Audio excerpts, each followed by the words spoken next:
This episode of New Politics was released on the 20th of April, 2024, and produced on the lands of the Wangal and Gadigal people.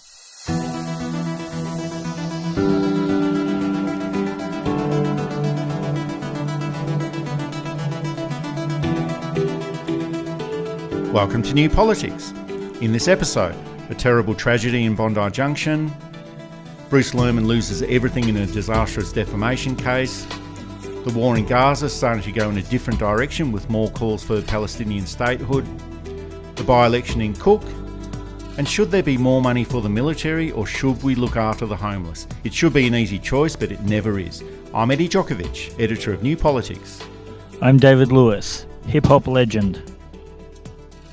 And just our regular message, if you'd like to support New Politics, you can support us through Patreon or Substack, or you can go to newpolitics.com.au and purchase one of our books. And all of this is a good way to support independent journalism.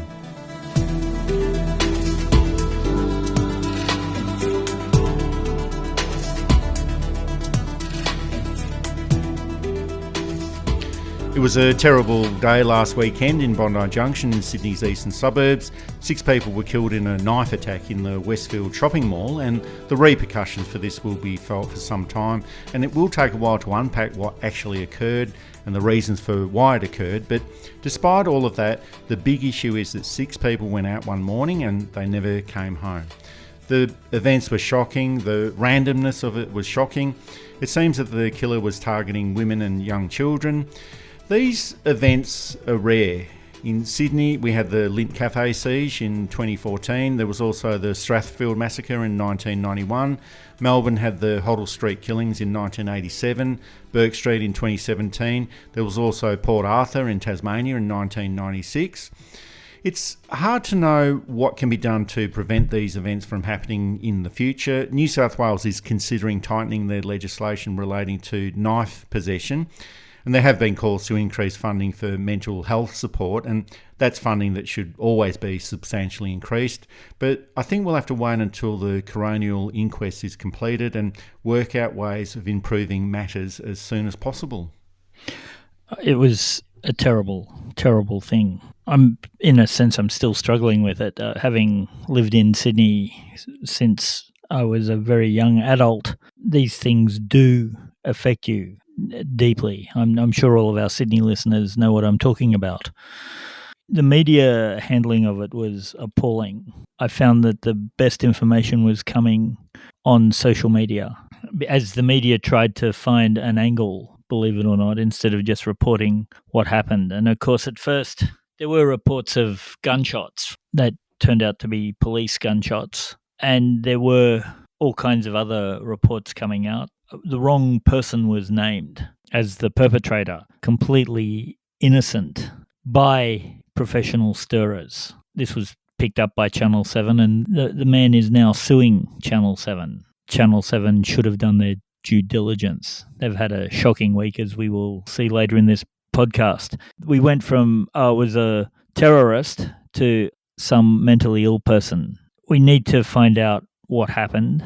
Certainly mental illness is a part of it, but the media or the mass media jumped directly from, once they worked out that it wasn't somebody of Middle Eastern extraction, went straight from terrorism to mental illness. I think there's possibly other underlying issues, but it does show how poorly we treat mental illness in this country. There was a Royal Commission in the early 1980s in which they decided that it'd be better to not institutionalize people, that you could let them out on their own recognizance and they could look after themselves. This was certain people who'd been in institutions who could look after themselves, but cost-saving, cheap, heartless governments threw everybody out.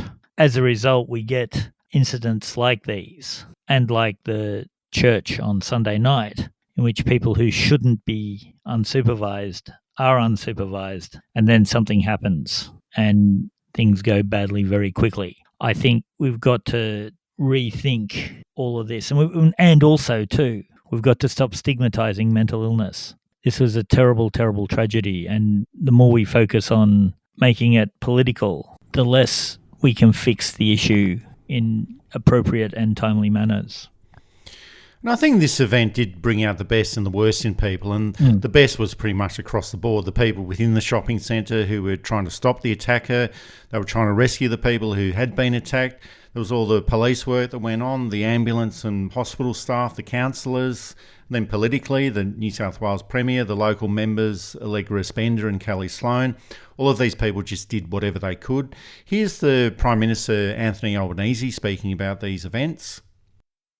For all of us tonight, the devastating scenes at Bondi Junction are beyond words or understanding.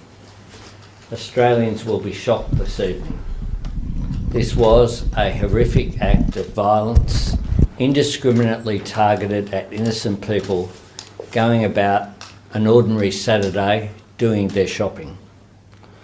Tonight, the first thoughts of all Australians are with the victims of these terrible acts and their loved ones. Our nation offers our deepest condolences and sympathies to all those who are grieving for someone they have lost, and we send our strength to those who have been injured.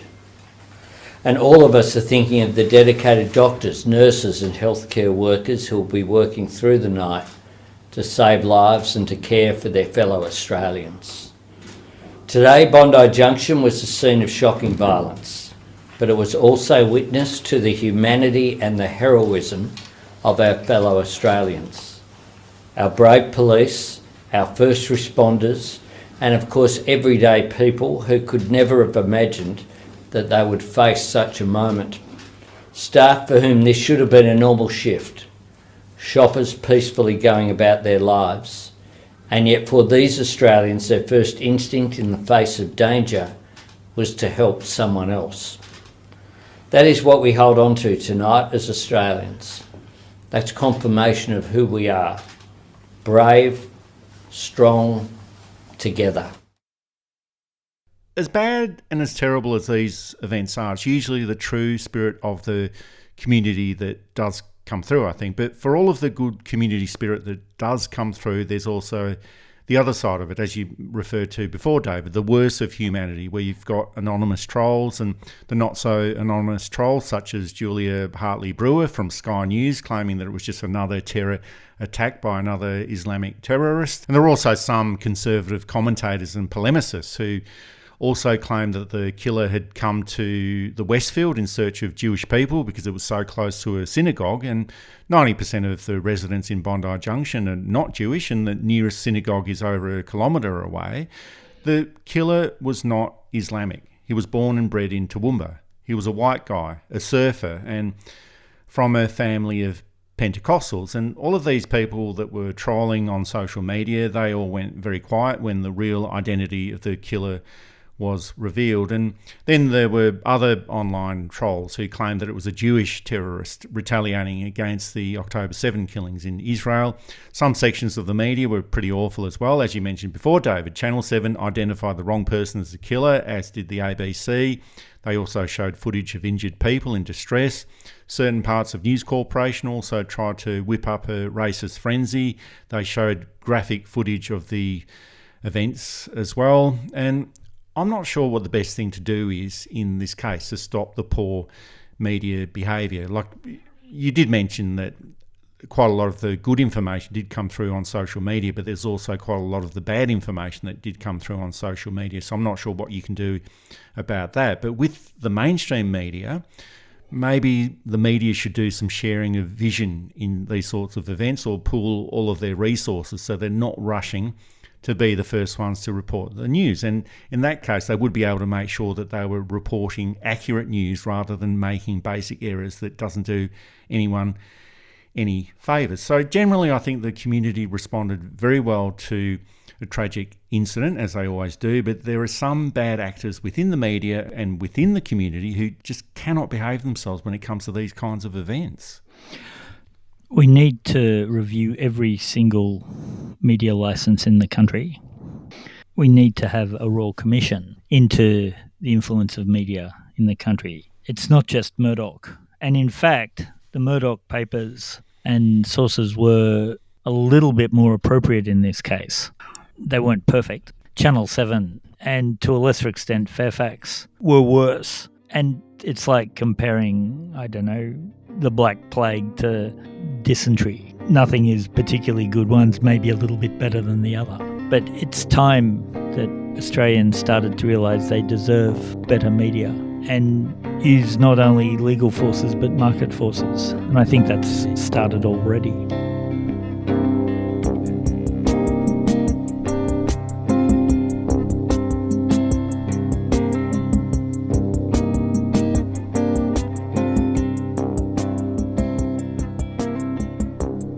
Justice Michael Lee has handed down his findings in the defamation case against Network 10. That was a case instigated by Bruce Lehrmann, the man who was alleged to have sexually assaulted Brittany Higgins.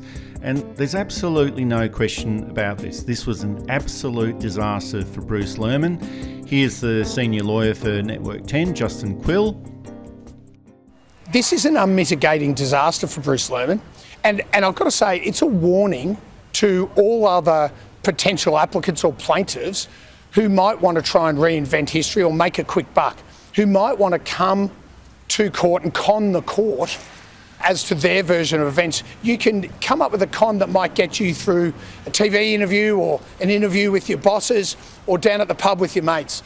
But when you come to the court and you are cross-examined and forensically examined, you can't get away with it. And this case is not just a loss for Bruce Lehrmann, it's a win for the public interest, and it's a real warning to others that might try and come to the court and con the court.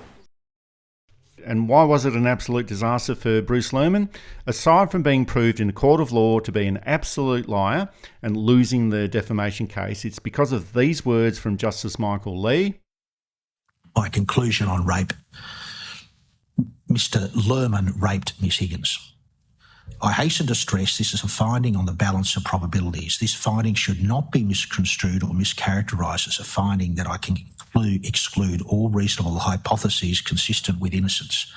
As I've explained, there's a substantive difference between the criminal standard of proof and the civil standard of proof, and as a tribunal of fact, I have only to be reasonably satisfied that Mr. Lehrmann has acted as I have found, and I am not obliged to reach that degree of certainty necessary to support conviction on a criminal charge. And you just have to wonder why he launched this case in the first place. Now, he could have just walked away several years ago, admittedly with a very sullied reputation, but it still would have been quite ambiguous. Half the population believing him, especially our good friends at 7 West Media and News Corporation, half the population not believing him. But now, with this court decision, he's a known rapist, he's a serial liar, and he's incompetent. And I think overall Brittany Higgins has been finally vindicated. Pretty much. I think it's only fair to say that Justice Lee was critical of some of the testimony of Brittany Higgins, but acknowledged the whole way through that trauma has particular effects on memory. Really, nobody came out of it particularly well, but as he said, on the balance of probability, which, again, to be fair, is a different standard of proof to a criminal trial. But on the balance of probability, Bruce Lehrmann raped Brittany Higgins. And that's the important thing. As it happens, he's now gone through the process of a civil trial that he initiated and has lost it so badly that he is now can legally be called a rapist. And before I go on, I want to say he clearly is. There were those of us who thought so from the very beginning. There were those who thought, no, innocent until proven guilty, which is true. But the evidence, including evidence that's not really allowed to be considered in a court of law like his other criminal trials, suggested that he did not behave in the way that one should. He deserved what he got, by the way. There are some who are saying, he's a victim of media manipulation. It was a two-way thing. He thought he could manipulate the media. He thought he was the smartest person in the room at all times when he clearly wasn't, and I suspect that would include in a room of one. I think that it's best for him to disappear from the public eye. He's already started that process by the looks of things, in that he was meant to be talking at some seminar hosted by Bettina Arndt on the presumption of innocence in a civil society. He's withdrawn from that. Whether he was asked to or whether he did on his own, I don't know, and to be frank, I don't care. You'd think too, after Ben Roberts-Smith, defamation cases would be handled very, very carefully and gingerly. Oh, well, you'd expect that to be the case, but it's also unusual to see a litigant demolished so comprehensively in a court of law. You know, all the evidence that Bruce Lehrmann presented during his defamation trial was dismissed by Justice Lee. He said that he just couldn't accept any of it. And you just have to think, why would someone think that they could construct so many lies and get away with it? It's not like a school playground or a pub where after a few drinks, well, people will believe any rubbish that you say. This is a court of law where you've got seasoned barristers who will forensically explore every single word that is mentioned in the courtroom. And from a legal perspective, I think this was quite a fascinating case. The defence for Network 10, Dr. Matt Collins and Sue Chrysanthu, they ran a very detailed and forensic case. Stephen Wybrow for Bruce Lehrmann, he was also the barrister in the sexual assault trial in the ACT. He was all over the shop. He seemed very underprepared. And I'm not sure if that's because Bruce Lehrmann didn't provide him with all the correct information or didn't choose the best legal options that were offered to him. But I think it was just an excellent example of how not to run a defamation trial. Watching it, and it was, I suspect one of the most watched things, highest rating broadcasts of the year. Watching his lawyers go this way and that way, trying to find some kind of hook. And it made no sense. It's almost as if they knew that he was guilty and they were trying to direct the court to this. I don't think that's the case. I think, that undermines the professionalism of them. But it certainly was a strange situation that they found themselves in. And it might seem that we're giving the media quite a big kick today, and we certainly are, and we're going to keep going. But in this defamation case, the mainstream media came off very poorly. Seven West Media and its Spotlight program, paying for Lehrmann's cocaine and sex workers, The Australian and the journalist Janet Albrechtsen, seemingly interfering with a legal inquiry, many other News Corporation journalists, Network 10 as well. Even though they won the case, Justice Lee was quite scathing of their behaviour as well in perverting the course of justice. And time and time and again, a lot of these media outlets show that they're bad actors in the media landscape and they just behave badly and cannot be trusted. And in any other sector out there, they would have been put under the microscope, inquired into, reformed and legislated into behaving according to what the public expects and also what professional behaviour demands as well. And this is yet another example of bad media behaviour. So the question has to be, well, where's the Royal Commission into the mainstream media? Why does Kerry Stokes still hold a media licence for Seven West Media? Why does the Murdoch family still hold a media licence for News Corporation in Australia? What's the purpose of their news and political coverage? What's the purpose of their behaviour? There's a wide range of reforms that need to be implemented for media behaviour. And I think that it's mainly to save the media industry from itself, and it just needs to be implemented as soon as possible. Yeah, we can't. I mean, it suits, I think, both parties, or all parties, to have an ineffective media. The Liberal Party seems to get a free run. The Labor Party seems to be picked on things that are so inconsequential that it makes you miss the bigger picture. Sales are dropping. I think the top-rated TV shows now get about 300,000 or 400,000 a night. 10 years ago, there were 700, 800, even 1 million a night. So this is a death spiral that I think they can't get from it. Newspapers, you just see stacks and stacks of newspapers unsold and they can't give them away. I know that there are those who like the tradition of reading the newspaper, but only on a weekend now, Saturday or Sunday, which again goes into my rant against 24-hour news. People are happy to take news packaged up in a week and digest it and learn it rather than have it just pounded at them 24 hours a day. Yeah, I said it earlier. We're well beyond time for a Royal Commission. We're well beyond time to review the licence holders in Australia, and a proper and comprehensive and independent review too might see things start to improve. Well, we might need to reform the media. We might also need to reform defamation laws and defamation processes, because it's another odd spectacle where a defamation case is brought on by the litigant and it actually damages their reputation even further. You mentioned this before, the case of Ben Roberts-Smith. Could have left things alone with a tarnished reputation, but then decided to launch a defamation case and then destroyed his reputation completely. Same with Bruce Lehrmann. As Justice Lee said, he escaped from the lion's den, but then worried about going back to collect his hat. And I think this should send off a clear message to Senator Linda Reynolds as well. She's launched a defamation case against Brittany Higgins over 2 social media posts, and you sort of think, well, so what? And she wants to set the record straight and repair her reputation. But, I'm thinking, read the room. Ben Roberts-Smith and Bruce Lehrmann wanted to set the record straight and wanted to repair their reputations, and they kept on believing in their own lies. And the message to Senator Reynolds is, well, you don't really have a reputation that needs to be protected. You do not need to set the record straight. You don't need to go back to the lion's den to collect your hat. Just quit while you're ahead. And just forget about all of the frivolous and vexatious defamation cases. You're not likely to win, and you'll damage your reputation even further. The other 2 high-profile cases, I guess, is Christian Porter and Craig McLaughlin. Now, Craig McLaughlin was smart enough to drop the charges before it became much more damaging to him. So his reputation wasn't preserved as such, but it didn't get any worse. Christian Porter, who had been Attorney General of Australia, one of the high officers of the Australian government, is now not so regarded highly and had to move out of Perth to Sydney, where he's now working very quietly as a lawyer. Defamation laws do need to be rethought.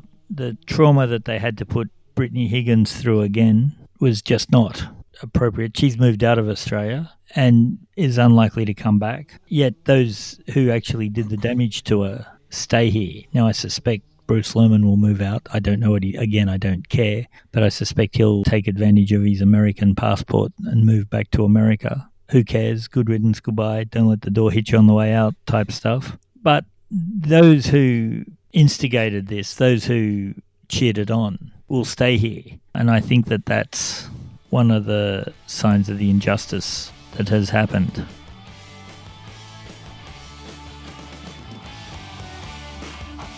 This is New Politics with Eddie Djokovic and David Lewis, one of Australia's top 10 podcasts on Australian politics and news commentary. You can also find us at newpolitics.com.au, and you can also support us through Patreon and Substack.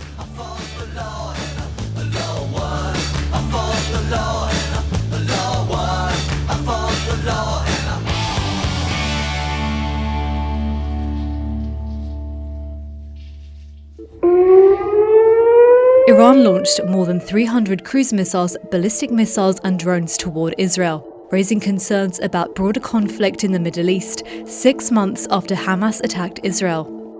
Israeli, American and other allied forces intercepted dozens of drones and the majority of missiles before they reached Israeli territory, officials said.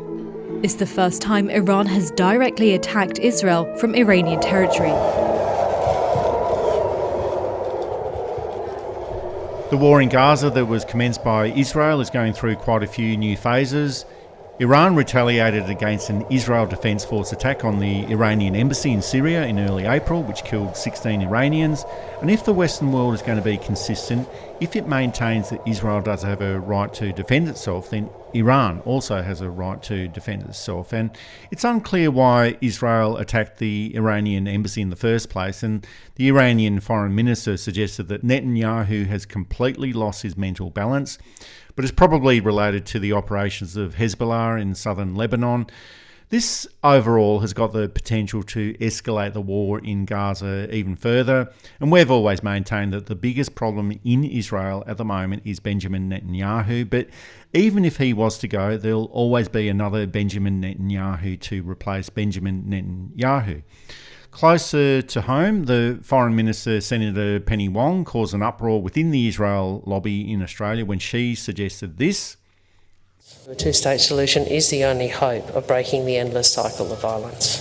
So the international community is now considering the question of Palestinian statehood as a way of building momentum towards a two-state solution. Because the simple truth is that a secure and prosperous future for both Israelis and Palestinians will only come with a two-state solution. Recognition of each other's right to exist. The Australian Jewish Association, who don't represent anyone except for their own bigoted right-wing views, said that they were appalled with the idea that Australia could even consider statehood of Palestine. But I think they'll have to stop being appalled, because it seems that there is now going to be a move towards Palestinian statehood. 140 of the 193 United Nations member states have already recognised the state of Palestine. There will be another vote this week to accept Palestine as a full UN member state, and although there's well over the 66% required to make this happen, the permanent members of the UN do have a right of veto, and it's hard to see the United States accepting this. But I think that Palestinian statehood will arrive one day. We just don't know when, but there has to be a solution to this, which has consumed world politics for over 75 years, especially in the context of what's been happening in Gaza over the past 6 months. It's about time that the government started moving to the side of compassion and to the side of justice. The Netanyahu government has basically been committing war crimes. It's got nothing to do with Judaism or the state of being of Judaism. It doesn't have as much to do with the state of Israel as it should. There have been Israeli governments who have actually supported Palestine as an entity and helped it. It is to do with the fact that Netanyahu is a crooked, corrupt politician who is using innocent people. And I don't mean that Hamas is innocent at all, but I mean civilians who've got nothing to do with it, to further his own political ends, to avoid the justice that is heading towards him. What a lot of people didn't quite get, because they weren't quite told about it, was that Israel bombed the Iranian embassy, which is, of course, a declaration of war, and Iran struck back. And you're right when you say if Israel has a right to defend itself, and it has a right to defend itself against aggression. So too does Iran, so too does Iraq, so too does Colombia, so too does Fiji, so too does Liechtenstein. It's a rule of international politics, maybe tenet's a better word, that you're allowed to defend yourself, you're not allowed to attack. And that's as it should be. And of course, if nobody attacks, you don't need to defend yourself. And I think that Benjamin Netanyahu is like a caged politician, and we've said this before, but there's now the comparisons being made with the behaviour of Margaret Thatcher in 1982 in the UK. Thatcher at the time was down in the polls, she was unpopular, but created and manipulated events that opened up the conditions for the Falklands War with Argentina. And she went on to win the 1983 election in a landslide, and that was also an election that she was widely expected to lose. And I think that Netanyahu is in a similar position. He's trying to boost his political stock through military action against Palestine, and he's not the only one to do this. There's so many prime ministers of Israel that have had political problems and then tried to rule Palestine with the barrel of a gun to boost their electoral fortunes. And I think this is what the world has to be careful about. He'll bomb the Iranian embassy in Syria, and if that doesn't work, well, he'll bomb somewhere else. And if that doesn't work, he'll raise more of Gaza or kill more Palestinians. Then Netanyahu isn't Margaret Thatcher, but he's a very, very, very dangerous leader, and the West is still not prepared to take him on. It's quite strange how they're not. We get reports of Joe Biden's low opinion of Netanyahu. He's called him all kinds of names off the record, of course, and the reports may not be true, but they seem consistent. We get reports of other world leaders who are ostensibly backing Israel having a very low opinion of Netanyahu as a person. I'd have thought that if me sitting here in Sydney could see that you could apply pressure to remove Netanyahu without damaging the Israeli state, that they should do it. It's all to do with the gas in the Gulf right next to Gaza. And if you can get hold of that gas, your dwindling supplies reliant on countries that may not be so friendly to you become less of an issue. But instead of negotiating a deal, they're trying to steal it. Penny Wong has been very disappointing to many people on the left, as has Anthony Albanese, having been pro-Palestine and pro the Palestinian people, having taken up the Zionist cause without real explanation. She's now starting to rescind that And how much of that is because her conscience had enough and can't take it anymore, and how much of it is because there's electoral issues and world issues? Well, I think you're absolutely right. The Australian government is starting to have a foot in both sides of the conflict, if you like, and Labor MPs must have been receiving a lot of phone calls from their constituents criticising their lack of support for Palestine. And the conflict and massacres in Gaza, well, that's always going to play out politically in Australia, I think. And Penny Wong has been balancing that unrepresentative but very powerful Israel lobby in Australia. And she's been trying to balance that with the humanitarian needs and the obviously needed support for Palestine. And we've been critical of Penny Wong's actions in the past, and we will continue to do that, as well as Anthony Albanese, as well as the federal government in general. And I can't see too much of the strategy at this stage, but she might be playing a longer game and waiting for the rest of the world to act on Palestine. Now, she has suggested that recognising the state of Palestine is the pathway to peace. And Australia would never say these comments unilaterally or act unilaterally. And there must be a feeling that the rest of the world community is going to start acting pretty soon on this. And again, we don't know when, but there probably is a feeling that this is what's going to start happening. But someone who is not playing the waiting game is the opposition leader, Peter Dutton. And here's what he said last week. Whilst no one was killed during the protests on October 9, thank God, the events at the Sydney Opera House were akin to a Port Arthur moment in terms of their social and national significance. In my judgment, Prime Minister Albanese has not risen to that moment as John Howard did. And here's the government's Jason Clare in response. Wow. If you want to run the country, you can't run your mouth. Last week, Peter Dutton took the side of another country that killed an Australian citizen. This week, he is using the murder in cold blood of 35 Australians to try to make a political point. This bloke is all aggro and no judgment. But you've got other Liberals like Bridget Archer, the Tasmanian MP, who's respected on all sides of the parliament, who has condemned Peter Dutton's words here and called on him to apologise. If there were more Liberals in the Liberal Party like Bridget Archer, then Peter Dutton would be gone today. Our regular listeners would realise that we are not fans of Peter Dutton, but this must be the low point in his career. And he was rightly condemned for making these comments. And once again, it's all about the headline and never about the solution. And I just think that it's yet another example to show that Peter Dutton just does not have the gravitas or the intellectual capabilities to ever be the Prime Minister. Now, it's bad enough saying this as a leader of the opposition, but what if Peter Dutton was the Prime Minister and made these comments? What's the point of it? You know, the Port Arthur massacre was one of the most tragic and the most searing events in Australia's history, and there's quite a few of those. But you'd sort of think, well, why would you even go there? And what's the next thing that he's going to say that's ridiculously divisive? I missed the bus the other day, and it was honestly like the Battle of the Somme. It was that tragic and awful. It was the most bizarre thing. And it showed a lack of perspective. It showed a lack of reading the room. He's gone for a similar analogy in which an event changes things, doesn't have the intellectual capacity. Well, I'm not sure if it's intellectual capabilities. I did mention intellectual capabilities before. I'm not saying that he's dumb, but it might be emotional intelligence or something else. Not, you know, possibly being in politics for such a long time that he's lost track of what actually works politically. And also being in that politics, it just opposes everything too. If they say yes, you say no. If they say no, you say yes. It's all black and white. It's all binary. There's no subtlety. There's no nuance. And this is where you end up. You end up with an opposition leader who is so ineffective. He can't make intelligent comment. And you can put in whether emotional or intellectual intelligence. He can't make intelligent comment without it being ham-fisted and out of the way. Again, I don't know if they're going to replace him before the election.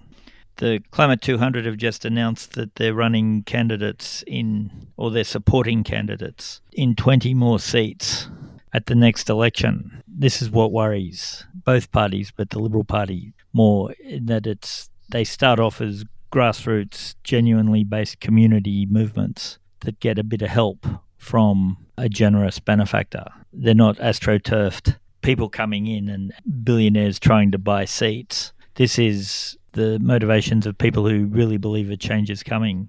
I don't think Peter Dutton can utilise the parts that they agree with him so that he can use their votes in such a way that it benefits him, in the way that John Howard was able to take One Nation people and basically win them back to the Liberal Party, for better, mainly for worse. I think we've found here an inept politician who is just seeing everything crumble away from him, and it's not going to get better for him, I don't think.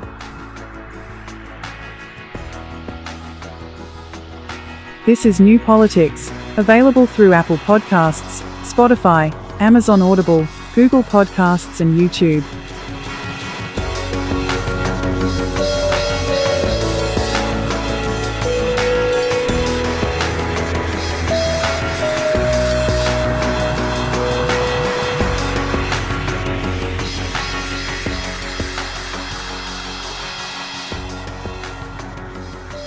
There was also a by-election in the seat of Cook last weekend, and it's probably the biggest political non-event of the year. It was the seat vacated by the former Prime Minister, Scott Morrison. The Labor Party didn't run a candidate in the seat, the Australian Greens did, but it wasn't enough to challenge the Liberal Party, and the bloke who was pre-selected, Simon Kennedy, he easily won the seat. And even if the Labor Party did run a candidate in the seat, they probably wouldn't have won it anyway. But I've always thought that mainstream political parties should run in these sorts of by-elections, even if it is to experiment with new polling and campaigning techniques. It's a real-world training exercise and electoral event, and aside from that, they should be giving the voters in that electorate a wider choice on who will represent them. And if the Australian Greens were running a candidate, I think the Labor Party should have as well. Yeah. They often use it as a way of testing out someone they might want for a winnable seat. You know, how well did they do? Oh, they got a bit of a swing, bit more of a swing than we were expecting. Maybe we'll put them into a swinging seat, or maybe they do deserve the safe seat that we kind of might have promised them. He was a strange person to pick, given the unpopularity of Scott Morrison. He lost the seat of Bennelong, which was John Howard's seat, and that would have been a red flag to me to not put him into another ex-Prime Minister's seat. He was extremely lucky that Labor didn't run. I think you're right. I don't think Simon Orr could have won it, but they could have put themselves into a position where the federal election they might have run if he doesn't perform well. In the worst case, they would have put him into a position where he has to perform well and not be lazy and just accept, oh, I've got a safe seat, I don't have to do anything. We're being a bit premature here.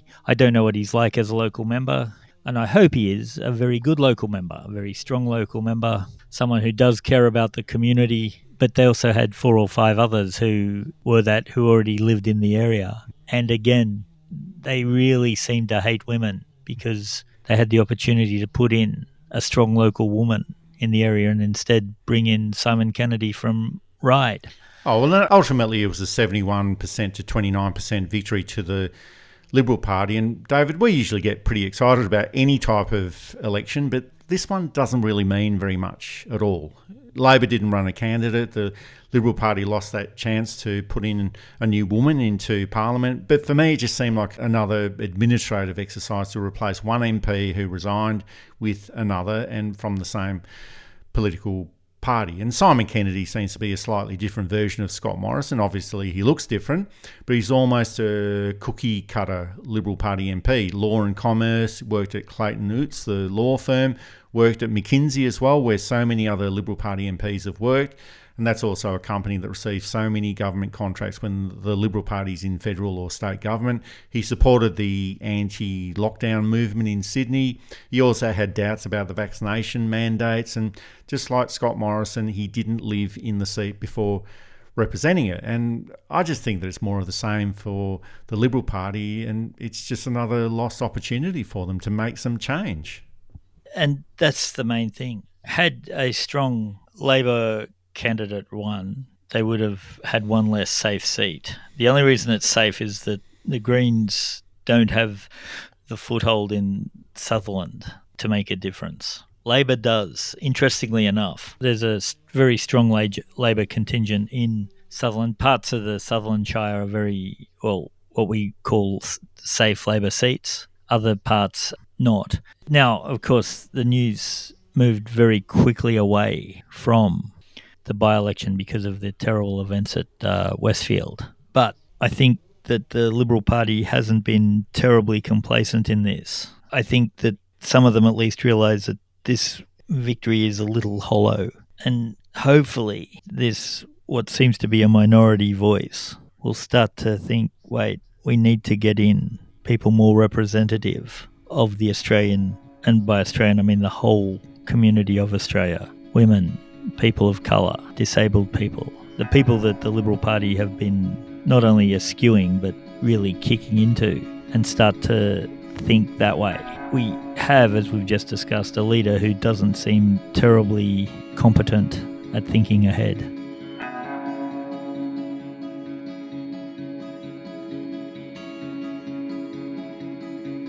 Impactful projection through the full spectrum of proportionate response is our task, transforming our future capability such that Australia can resist coercion and maintain our way of life. History will judge us not by what we say, but by what we do. And you can only do if you properly fund. And we also had the bizarre spectacle of the Defence Minister, Richard Marles, announcing a $50 billion boost in military spending over the next 10 years. And then the Shadow Defence Minister, Andrew Hastie, started arguing that it's not a $50 billion boost, it's actually a cutback. And the Liberal Party is never generally that good with numbers, and I think that's another example of this. But these two guys are having the wrong argument. On the same day that Richard Marles made his announcement and then Andrew Hastie decided to take up the argument, it was reported that more children and young people are becoming homeless. Mental health issues among children and young people are also on the rise. Family and domestic violence is also on the rise, and this is all related to the cost of living issues that many people have experienced over the past 2 or 3 years. So a $50 billion boost for military spending, and this is on top of the $368 billion of the cost of the AUKUS debacle, and the Australian government hasn't got enough money to do something about the 120,000 homeless people all across Australia, and that's a number that includes 43,000 children and young adults. And David, it just seems that we've got our priorities all the wrong way around. There's no real military threat except a confected one against China, and a possibility that we'll be sending Australian troops and or equipment to the Middle East again for another war that we will essentially lose at great cost to those who go over. Richard Marles has probably been the least impressive Labor Deputy Prime Minister since at least Jim Cairns, and Cairns wasn't completely unimpressive. It takes us back to what we were saying in the first part of this podcast about looking after the mentally ill, looking after those people who struggle to keep a house together because they just don't have the mental or emotional capability. It's hard to pay bills, let alone you're on a pension that's inadequate. It's hard to get your rent in on time. It's hard to act like a functioning human because your brain doesn't work properly. And then you're told that you're worthless, that you're likely to be violent, that you're no good, that why don't you get a job? It's hard to get a job.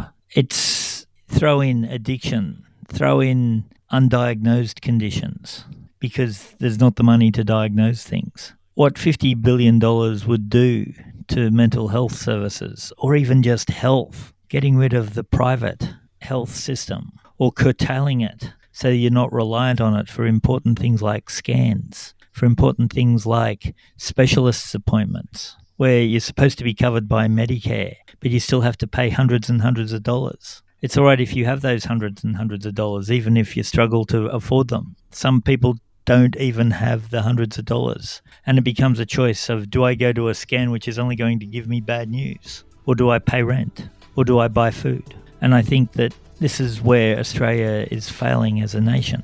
we're propping up the side that doesn't need propping up and letting the side that desperately needs our support collapse. And if the government was serious, and I'm talking state governments too, they would sit down and rejig this so that the balance was more reflective of a modern, compassionate, efficient, happy nation.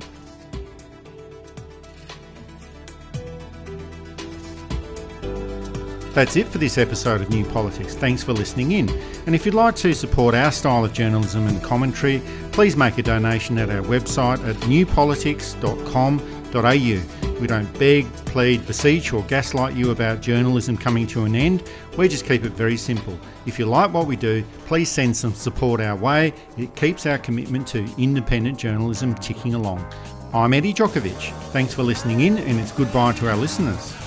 I'm David Lewis. We'll see you next time.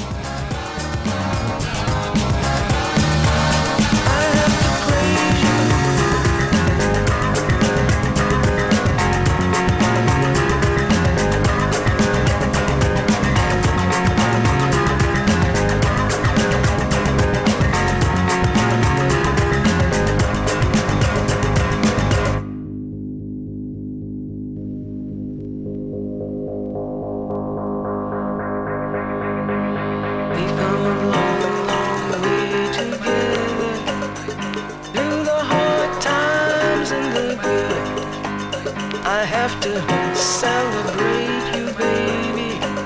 I have to praise you like I should.